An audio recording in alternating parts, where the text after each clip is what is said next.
안녕하세요. 앞에 두 발표자분들께서 한 분은 청년 세대, 또 한 분은 고령 세대의 어떤 정치적인 의견, 그다음에 선택, 뭐 이런 것들에 대해서 말씀을 해주셨습니다. 저는 세대하고는 조금 다르게 우리가 정치적인 의사소통이라고 하는 문제, 특히 많은 분들이 SNS 혹은 유튜브 같은 소셜 미디어를 이용하시고 있는 상황에서 이런 어떤 소통의 상황에 놓여 있고 그것들이 어떻게 영향을 미치는가, 그것을 정치적 양극화라는 측면에서 한번 살펴보려고 합니다. 12월 3일 날 밤에 갑작스럽게 닥친 계엄 선포를 하시면서 저희 대통령께서는 저는 두 가지 상황을 맞닥뜨렸다고 생각을 합니다.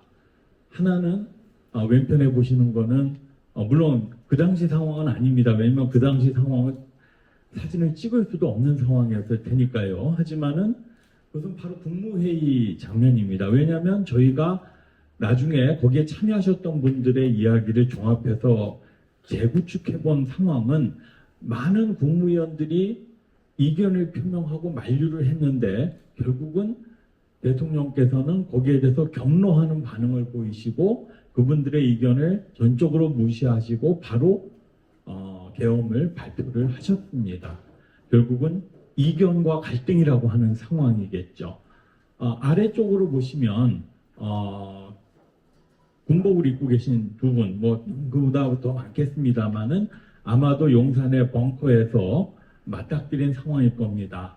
그것은 대통령의 그 계엄 선포를 실행에 옮기기 위해서 계엄군과 그 산하 부대의 사령관들과 맞닥뜨린 상황일 텐데 거기에는 동조하신 분도 계시고 아니면은 긴가민가 하면서 우려를 하지만은 그래도 복종할 수밖에 없는 그런 상황, 즉 이견을 표명하기가 어려운 상황일 겁니다. 그런데 대통령만 그랬을까?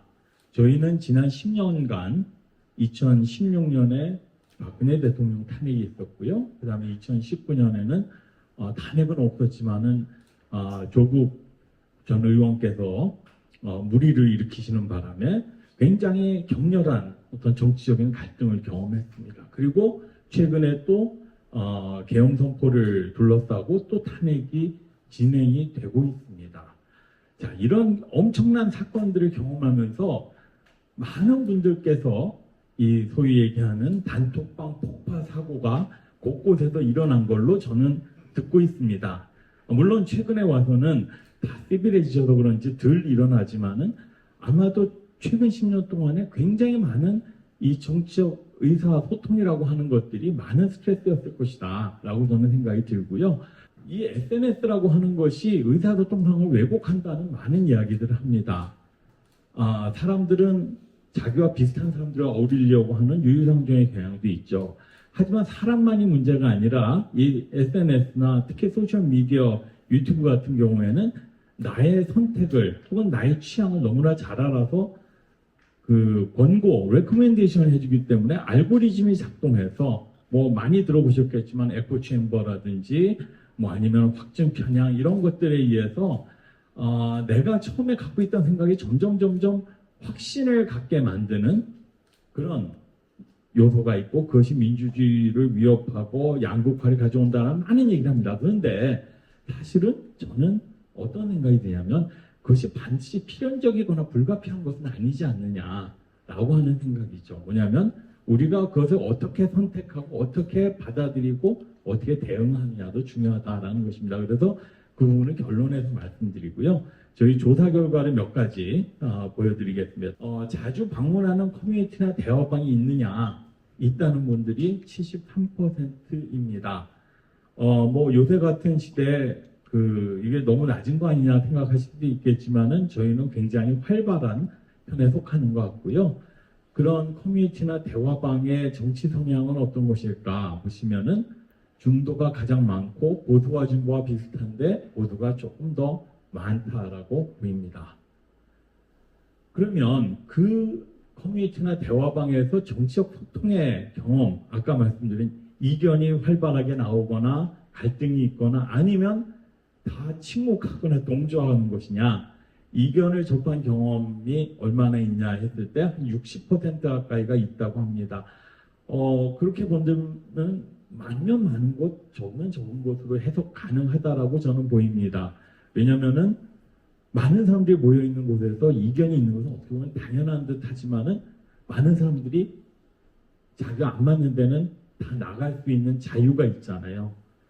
그런 자유가 있기 때문에 결국은 사람들이 헤쳐보여 하다 보면은 다 똑같은데 모여 있을 수도 있는 것 같은데 저는 60%면은 적지는 않다 그렇게 봅니다.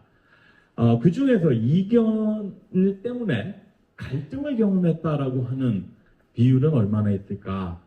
30% 가까이 됩니다. 그러니까 이견을 접했음에도 불구하고 갈등이 없었던 경우들도 많이 있다라는 거죠. 대개의 경우는 어떻게 될까요? 그러려니 하고 지나가는 겁니다. 하지만 거기서 과감히 목소리를 내는 사람들도 있는 거고요. 그것 때문에 결과적으로는 가까운 사람과 멀어진 경험. 나는 예전엔 같이 친했던 친구인데 다시는 안 본다. 뭐 내가 너랑 다시 연락하면 사람이 아니다. 뭐 이런 정도까지 간 사람들이 25%입니다. 저는 상당히 높다고 생각합니다.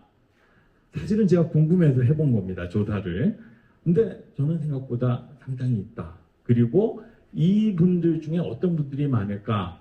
이견을 접한 경험은 40, 50대가 많지만 이견을 접한 거는 20대가 많지만 의견 갈등이 많은 그리고 멀어진 경험은 40대가 많습니다. 그리고 또 70대가 많습니다. 결국 그렇게 갈등을 하다가 결국 지지정당을 바꾸기까지 한 사람들, 꼭 그래야만 지지정당을 바꾸는 것은 아닙니다. 그냥 혼자 생각하다가 바꾸는 사람들도 있을 겁니다. 근데 앞서 말씀드린 것처럼 지난 10년 동안에 어떻게 보면은 한국 정치의 지각 변동을 일으킬 만한 사건들을 겪으면서 내가 정말 지지했던 정당이 과연 옳은 것일까? 이 사람들을 내가 계속 지지할 수 있을까라는 고민을 해서 바꾼 분들이 30%가 넘습니다. 저는 역시 이거 뭐 어떻게 보실지 모르겠지만 저는 꽤 된다라고 생각이 듭니다. 그리고 가장 많은 세대는 40, 50대 그리고 비교적 적은 세대는 20대와 70대였던 것으로 나옵니다. 어느 정당 지지에서 어느 정당 지지로 바뀌었을까? 위에 있는 퍼센티지는 원래 정당, 물론 이것은 바꾼 사람들의 한해서만 퍼센티지를 보여드리고 있습니다. 더불어민주당에서 가장 많은 분들이 간 것은 국민의힘이고요. 더불어민주당을 지지했던 분 중에 바꾼 분들이 있다면 39.1%가 국민의힘 지지로 바뀌었습니다. 국민의힘 지지에서 전체 중에 지지를 바꾼 분 중에 42%가 더불어민주당으로 갔습니다.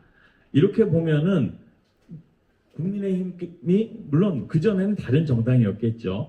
더 손해를 본 것 같은데 사실은 숫자로 따지면은 더불어민주당에서 국민의힘으로 지지를 바꾼 분들이 더 많은 것으로 나옵니다. 숫자로 보면요. 그리고 더불어민주당에서는 국민의힘이 가장 많이 바꿨지만 그 못지않게 많은 분들이 조국혁신당으로 바꾼 분들도 계십니다. 결국은 서로 양극으로 내지는 서로 그 가장 중요한 양대 정당에서 서로 스위치하신 분들이 많다라고 하는 걸 보실 수가 있고요. 왜 바꾸게 되었나 그리고 어떤 계기로 바꿨나에서 보자면 내가 지지했던 정당이 너무 극단적이어서 바꿨다라는 주장과 정책이나 주장에 실망했기 때문이다라는 비중이 상당히 높게 나옵니다. 그리고 그 정치적인 지지를 바꾸게 된 계기가 됐던 사건이 있다면 무엇일까? 최근 순서대로 더 많은 것을 보실 수가 있죠. 계엄 선포가 34.5%, 조국 전 의원 사건이 31.6%, 그 다음에 박근혜 탄핵이 27.6%입니다. 아마도 직접 분석은 제가 안 해봤습니다만 계엄 선포와 박근혜 탄핵이 국민의힘으로부터 더불어민주당으로 바뀐 분들의 계기가 됐을 가능성이 높고요. 조국 전 의원 사건이 더불어민주당으로부터 바꾸게 된 그런 가능성이 있다고 생각은 듭니다. 정치적인 의사소통 경험에 따라서 지지정당을 바꾸게 된 비율이 어떻게 될까 보면 뭐 간단히 말씀드리면은 이견을 접하는 경우, 갈등을 겪은 경우, 그 다음에 가까운 사람과 멀어진 경험이 있는 분들이 지지정당을 바꿀 가능성이 더 높은 것으로 나타납니다.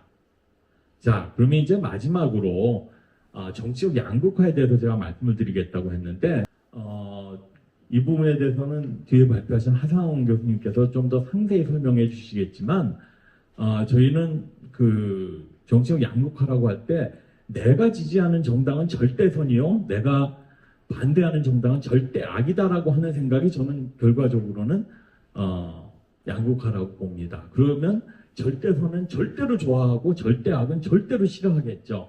그만큼 내 호감이 차이가 엄청 나는 것입니다. 이 그래프는 저희의 양대 정당에 대한 호감의 정도를 각각의 그 표시한 겁니다. 뭐냐면은 내가 더불어민주당을 지지하면서 동시에 국민의힘도 좋아한다면은 이 오른쪽 상단에 있겠고요. 그 다음에 둘 다 싫어하면은 왼쪽 하단에 있을 겁니다. 자, 여기에서 이 두 100점으로 본다면은 점수 차이가 크게 되면은 그건 뭐냐면은 내가 좋아하는 정당은 절대로 좋아하고 내가 싫어하는 정당은 절대로 싫어한다. 그것이 바로 정치적 양극화일 텐데 주로 정서적 양극화가 되겠죠.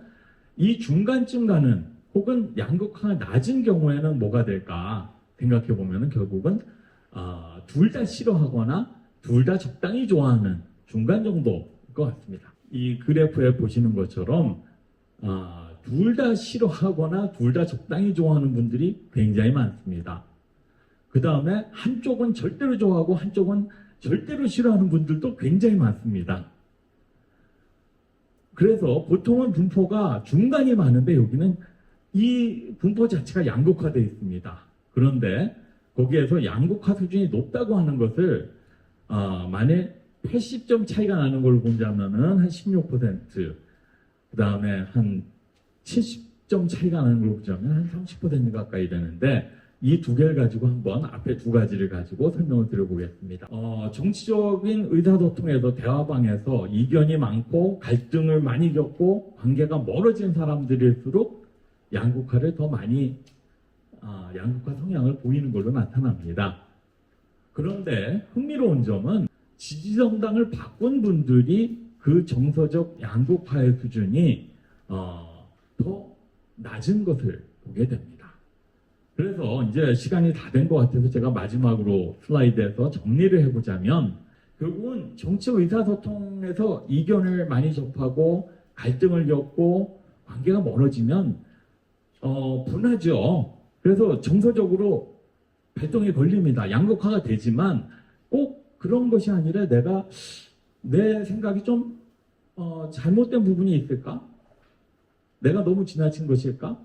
아니면 저 사람이 저런 말을 하는데 다 이유가 있지 않을까라는 생각을 해보고 지지정당을 바꾸는 데까지 간 사람들은 결국은 정서적 양극화가 그만큼 낮다는 것입니다.